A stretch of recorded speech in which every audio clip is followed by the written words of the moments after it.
అందరికీ నమస్కారం. ఈరోజు కథ పంతం ప్రేమ పార్ట్ 57. ఇక స్టోరీలోకి వెళ్తే ధర్మ మ్యాన్షన్లో బన్నీ అంటూ కంగారుగా వచ్చి ఏడుస్తున్న తనని ఎత్తుకొని నేను వచ్చేసానుగా ఇక ఏడవకు అంటూ తనని ఓదారుస్తున్నాడు ఒక వ్యక్తి. ఆదిత్య, నన్ను వదిలి ఎక్కడికి వెళ్ళావు అని ఏడుస్తున్న తన కన్నీళ్లను తుడిచి ఇక నన్ను వదిలి నేను ఎక్కడికి వెళ్ళను అని చెప్పి తనను తీసుకొని వెళ్ళిపోతున్నాడు. వాళ్ళు కనబడకుండా వెళ్ళిపోగానే నిద్రలేచింది భాను. తనకు వచ్చిన కల వల్ల మెలకు వచ్చిన భాను నెమ్మదిగా కళ్ళు తెరిచింది.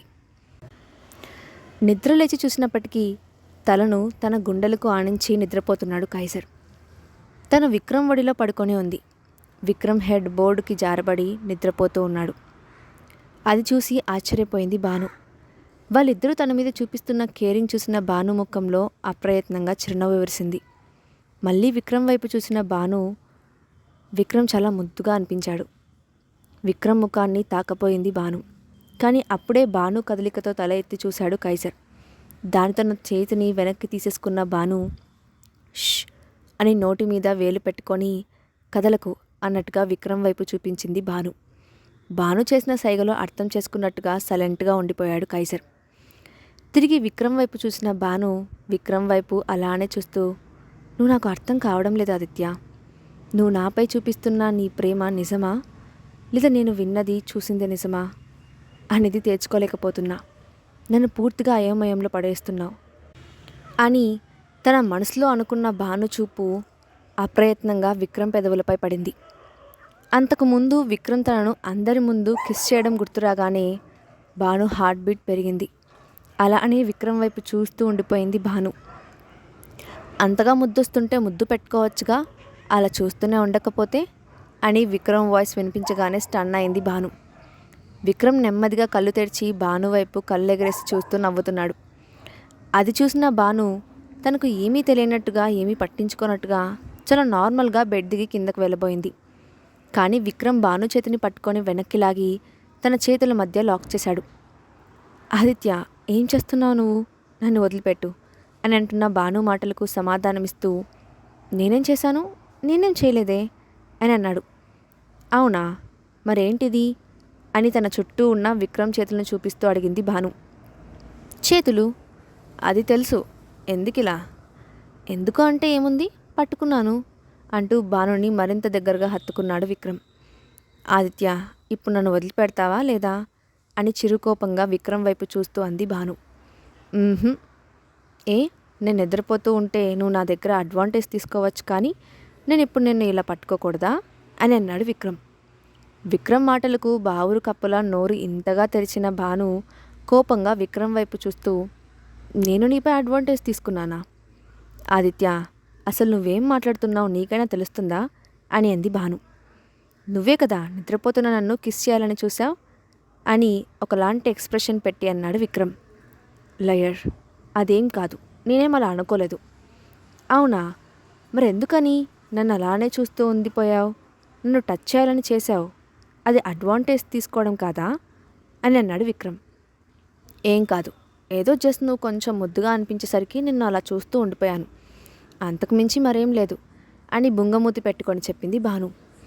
భాను చెప్పిన దానికి ఒక ఐబ్రోని పైకి లేపి చూస్తూ మరింత ముందుకు వంగి భాను కళ్ళలోకి కళ్ళు పెట్టి చూస్తూ, అంటే నేను నీకు ముద్దొచ్చానన్నమాట. మరి అప్పుడు నన్ను ముద్దు పెట్టుకోవచ్చుగా, అలా చూస్తూ ఉండిపోవడం ఎందుకు అని అన్నాడు. విక్రమ్ చెప్పిన దానికి కళ్ళు ఇంతగా చేసుకొని విక్రమ్ వైపు చూస్తూ ఉండిపోయింది భాను. భాను వైపు చూసిన విక్రమ్, పర్వాలేదు, ఇప్పుడైనా పెట్టచ్చు, నేనేమనుకోను అని అంటూ భాను వైపు చూసి కన్ను కొట్టాడు. అప్పటికానే తనకి అర్థం కాలేదు తను ఏం చేసింది అనేది. కానీ భాను అవేమీ తెలియకుండా కవర్ చేసుకొని టాపిక్ డైవర్ట్ చేయడానికి విక్రమ్ వైపు అనుమానంగా చూస్తూ, అసలు నిద్రపోతున్న నీకు నేను నీ వైపు చూస్తున్నాను అని ఎలా తెలుసు అని దబాయింపుగా అడిగింది భాను. నీ గురించి నాకు అన్నీ అలా తెలిసిపోతాయి అని కళ్ళెగరేస్తూ చెప్పాడు విక్రమ్. దాంతో విక్రమ్ను వెనక్కి నెట్టేసి భాను క్షణం పాటు విక్రమ్ వైపు చూస్తూ ఉంది. తర్వాత విక్రమ్ వైపు అడుగులు వేస్తూ, అసలు విషయం ఏంటంటే నువ్వు నిద్రపోలేదు, నా ముందు నువ్వు నిద్రపోతున్నట్టుగా నటించావు, అవునా అనంది. లేదు, నేను నిద్రపోయాను, కానీ నువ్వు నా ఒడిలో నుండి లేవగానే నాకు మెలకు వచ్చేసింది. నువ్వు కైసర్కి సైగలు చేస్తుండడం చూసి నువ్వేం చేస్తావో చూద్దామని సైలెంట్గా ఉండిపోయాను అని అమాయకంగా ముఖం పెట్టుకొని చెప్పాడు విక్రమ్.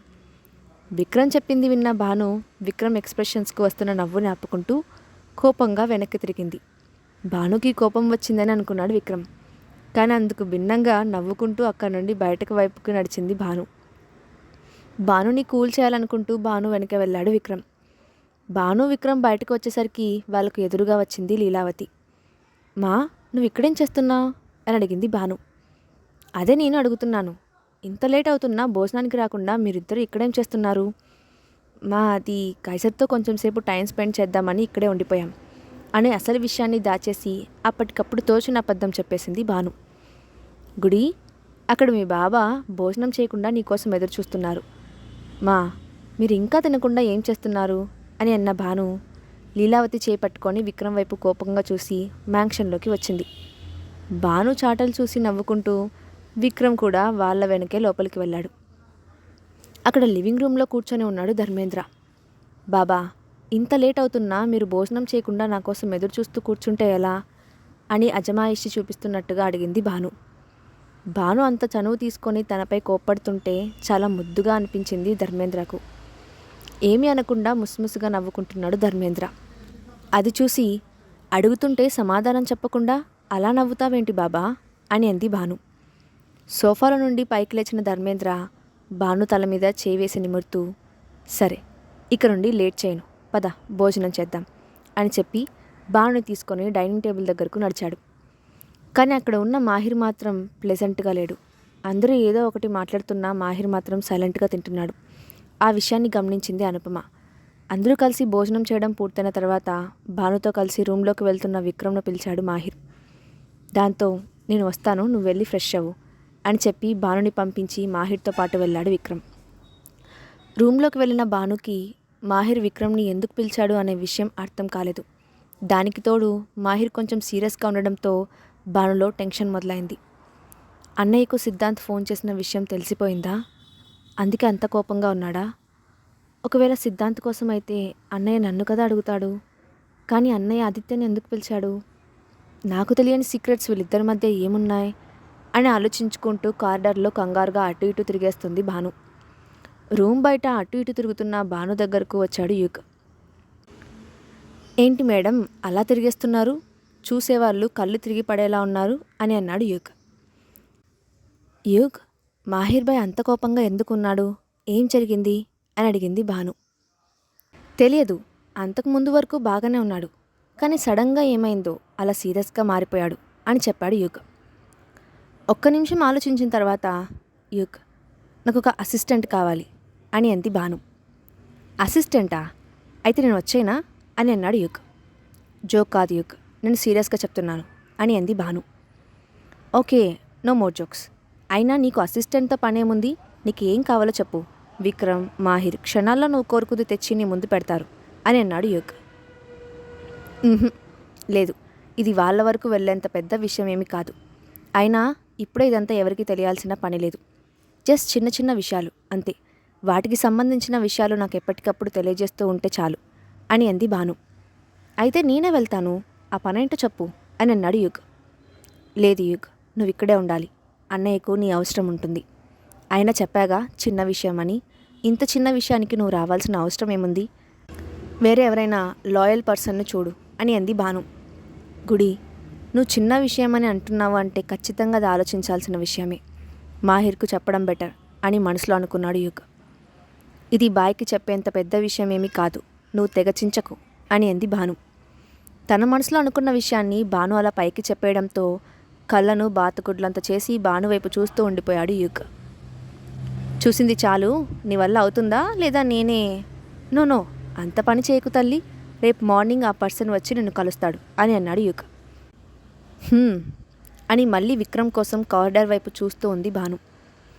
అన్నిటికీ బ్లాక్మెయిల్, అడిగింది చేయలేదని తెలిసినా లేదా చేసింది చెప్పలేదని తెలిసినా మాహిర్ దగ్గర నా పని అయిపోతుంది అని గొణుగుతున్నట్టుగా అన్నాడు యుగ్. ఏంటి అని అన్న భాను వైపు చూసి, ఏం లేదు, రేపు తను నేను కలుస్తాడు అని అంటున్నాను అని అన్నాడు యుగ్. చెప్పావుగా, మళ్ళీ చెప్పాలా అని అంది భాను. అని తలను అస్తవంకర్లు తిప్పాడు యుగ్. ఇంకా ఏమైనా పనుందా అని అంది భాను. లేదు అని అక్కడి నుండి వెళ్ళిపోయాడు యుగ్. వెళ్ళిపోతున్న యుగ్ వైపు చూసి చిన్నగా నవ్వుకుంది భాను. మాహిర్ రూమ్లో. మాహిర్ పిలవడంతో మాహిర్ రూమ్లోకి వెళ్ళాడు విక్రమ్. అప్పటికే 10 నిమిషాలు గడుస్తున్నా ఇద్దరిలో ఎవ్వరూ మాట్లాడడం లేదు. చేతికి ఉన్న వాచ్ వైపు చూసి అక్కడి నుండి వెళ్ళడానికి పైకి లేచాడు విక్రమ్. అది చూసిన మాహిర్ వచ్చి విక్రమ్కి అడ్డుగా నిలబడ్డాడు. మాహిర్ వైపు ఏంటి అన్నట్టుగా చూశాడు విక్రమ్. గుడి ఎందుకు కోపంగా ఉంది అని అన్నాడు మాహిర్. మాహిర్ అడిగిన ప్రశ్నకు విక్రమ్కు నవ్వు వచ్చింది. మాహిర్ను ఆట పట్టించాలి అన్న ఆలోచన రాగానే వెంటనే విక్రమ్ ముఖంలో హావభావాలు మారిపోయాయి. మాహిర్ వైపు కేర్లెస్గా చూస్తూ అది మా ఇద్దరికి సంబంధించిన విషయం అని అన్నాడు విక్రమ్.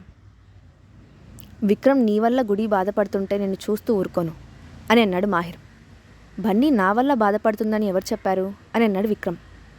ఎవరో చెప్పాల్సిన పనేముంది, గుడి నిన్ను అవాయిడ్ చేయడానికి ట్రై చేయడం క్లియర్గా కనిపిస్తుందిగా అని అన్నాడు మాహిర్. బావా, నీ చెల్లి నా మీద కోపంగానూ లేదు, నన్ను అవాయిడ్ చేయాలని ట్రై చేయడం లేదు. అదంతా హస్బెండ్ అండ్ వైఫ్ మధ్య విషయాలు, వాటిని నీకెలా చెప్పేది అని కొంచెం సిగ్గుపడుతున్నట్లుగా అన్నాడు విక్రమ్. విక్రమ్ చెప్పింది విన్న మాహిర్ కళ్ళు చిన్నవి చేసి విక్రమ్ వైపు చూశాడు. నమ్మకం కలగడం లేదా? అయితే ఒకసారి రూమ్ నుండి బయటకు వెళ్ళి చూడు, విషయం నీకు అర్థమవుతుంది అని అన్నాడు విక్రమ్. విక్రమ్ చెప్పిన మాటను పట్టించుకోనట్టుగా చూస్తూనే ముందుకు వెళ్ళి బయటకు చూశాడు. కారిడార్లో కంగారుగా అటు ఇటు తెగ తిరిగేస్తోంది భాను. తిరిగి లోపలికి చూసిన మాహిర్ వైపు చూసి చిన్నగా నవ్వుతూ ఇప్పటికైనా నమ్మకం కలిగిందా అని అన్నాడు విక్రమ్. తను నీ వల్ల బాధపడిందని తెలిసిన మరుక్షణం గుడిని నీ దగ్గర నుండి తీసుకొచ్చేస్తాను అని అన్నాడు మాహిర్. నీకు అవసరం అవకాశం ఎప్పటికీ రావు అని కొంచెం కోపం నిండిన స్వరంతో చాలా గంభీరంగా అన్నాడు విక్రమ్. అవునా, మరి అంత నమ్మకం ఉన్నవాడివి లాస్య విషయం గుడి దగ్గర ఎందుకు దాస్తున్నావు అని అన్నాడు మాహిర్. లాస్య పేరు వినగానే విక్రమ్ ఒకటి ముడిపడింది. కానీ తను అదేమీ తన ముఖంలో కనిపించకుండా చిన్నగా నవ్వుతూ ప్రతిదానికి సమయం సందర్భం అనేవి ఉంటాయి, సమయం వచ్చినప్పుడు అన్నీ వాటంతటా అవే తెలుస్తాయి. అయినా నేను చెప్తే సంజాయిషి ఇచ్చినట్టు అవుతుంది, అది నేను చేయని తప్పును ఒప్పుకుంటూ కప్పిపుచ్చుకునే ప్రయత్నం అవుతుంది, అది మా ఇద్దరి మధ్య దూరాన్ని మాత్రమే పెంచుతుంది అని అన్నాడు విక్రమ్. ఆ సమయం వచ్చేసరికి గుడి మనసు మార్చుకుంటే అని అన్నాడు మాహిర్. బన్నీ గురించి నాకు బాగా తెలుసు, ఒక్కసారి తను కారణం వెతకడం మొదలుపెట్టిన మరుక్షణం విషయం తనకే అర్థమవుతుంది అని చెప్పాడు విక్రమ్. అంతలో టేబుల్ మీద తన ఫోన్ రింగ్ అవడంతో స్క్రీన్ వైపు చూసిన విక్రమ్కు డాక్టర్ నీర్జా పేరు కనిపించగానే అక్కడ నుండి బయటకు వెళ్ళిపోయాడు విక్రమ్. కానీ అక్కడ భాను కనిపించకపోవడంతో మాహిర్ రూమ్ బాల్కనీ వైపు వెళ్ళిపోయాడు విక్రమ్. తర్వాత ఏం జరిగిందో నెక్స్ట్ పార్ట్లో చూద్దాం. ఈ స్టోరీ అప్డేట్ ఎలా ఉందో కింద కామెంట్ బాక్స్లో మీ ఒపీనియన్ని షేర్ చేయండి. Thanks for watching.